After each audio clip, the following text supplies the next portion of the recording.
Hezbollah का Israel पर बड़ा हमला। उत्तरी इजराइल पर एक साथ दागे 50 से ज्यादा रॉकेट, एक महिला घायल। एयर डिफेंस ने कुछ रॉकेट्स को रोक लिया। सीरिया के होम्स में इजराइल की स्ट्राइक, आईडीएफ ने बमबारी कर हथियार डिपो किया तबाह। ईरान से जुड़े सैन्य स्थलों को निशाना बनाया गया। हिजबुल्लाह ने इजराइल पर किया बड़ा हमला। लेबनान से हिजबुल्लाह ने दागे कई रॉकेट। इजराइल के कई शहरों में रॉकेट गिरे। रॉकेट के हमले से कई इमारतों को आग लगी।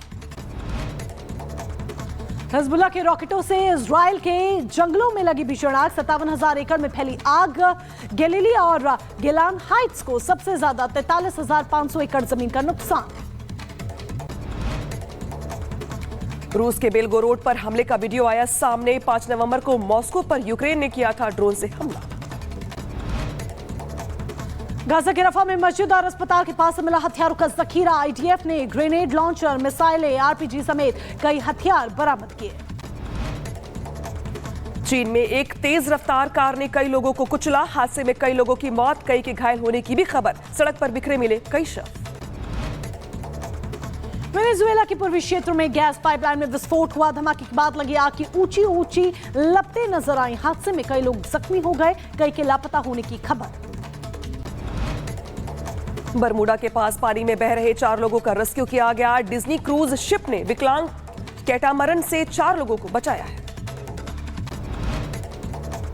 बांग्लादेश में शेख हसीना की वापसी की कोशिशें हुई शुरू। मौजूदा पीएम मोहम्मद यूनुस समेत 63 लोगों के खिलाफ इंटरनेशनल कोर्ट में मामला दायर। छात्र आंदोलन की आड़ में हत्याएं करवाने का आरोप।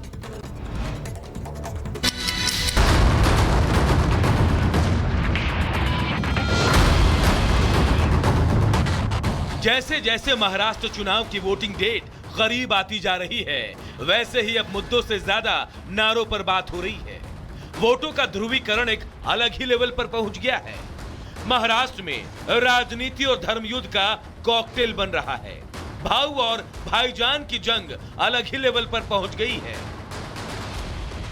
महाराष्ट्र चुनाव में मुस्लिम वोटों के जरिए कई पार्टियां सत्ता पाने की फिराक में हैं और इन्हीं में से एक है असदुद्दीन ओवैसी। भाईजान के वोट के भरोसे ओवैसी ने मैदान में 14 उम्मीदवार उतारे हैं, लेकिन उन्हें डर है कि कहीं सामने खड़े मुस्लिम उम्मीदवार उनका वोट ना काट दे।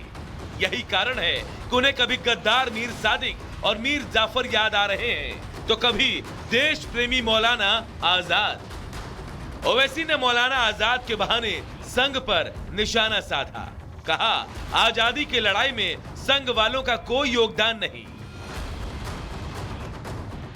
वो तंजीमें जो इस मुल्क की आजादी में अपना कोई रोल अदा नहीं किए, जैसा कि आरएसएस, वो बार बार भारत के सबसे बड़ी अक़लियत मुसलमानों पर इल्जाम लगाते हैं कि तुम्हारी वजह से मुल्क का विभाजन हुआ। मौलाना आजाद इस मुल्क के मुजाहिदीन आजादी में आपका शुमार होता है।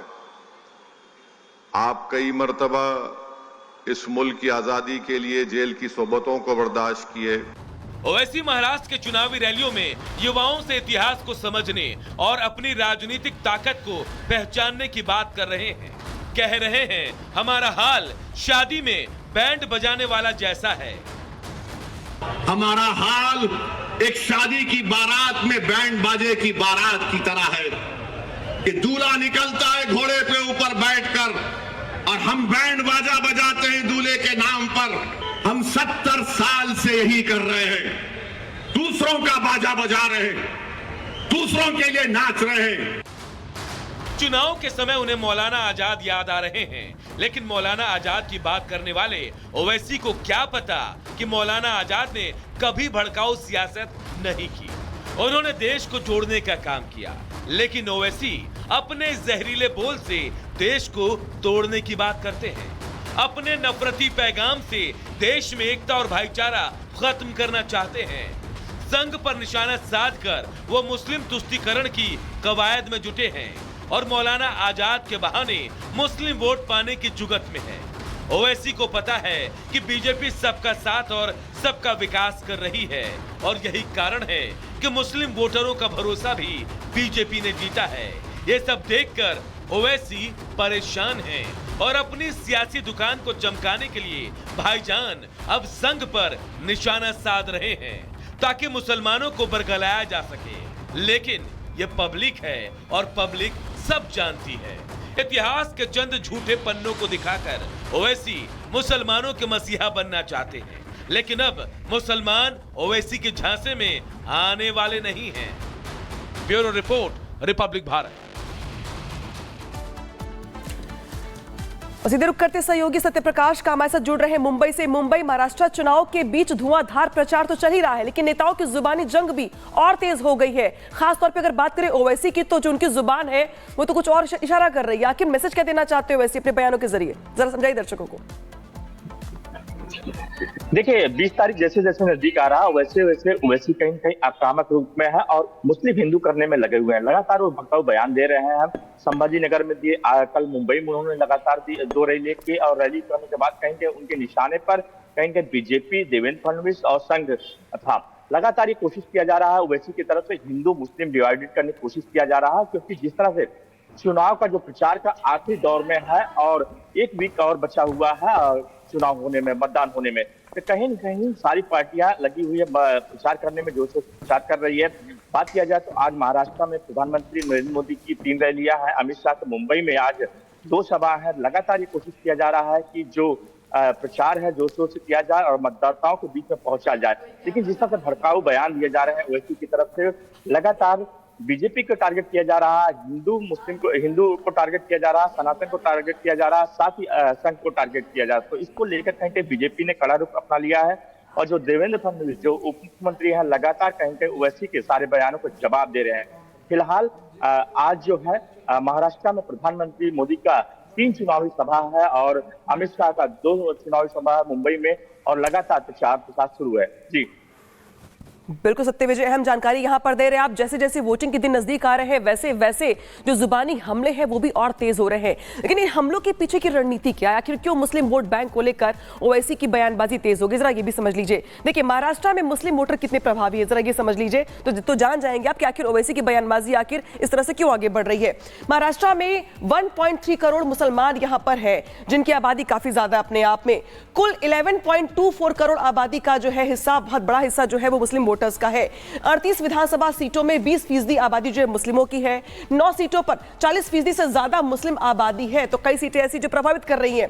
10 सीटों पर 25% से ज्यादा मुस्लिम आबादी है। लोकसभा चुनाव में एमवीए को बड़ी संख्या में मुस्लिम वोट मिले थे और यही वजह है अपने आप में कि जो पॉलिटिकल पार्टीज हैं उनकी ओर से स्ट्रेटेजी दरअसल ये है कि जो मुस्लिम वोटर्स हैं उनको अपने पाले में लाया जाए, सीटों में इजाफा किया जाए और परफॉर्मेंस बेहतर की जाए।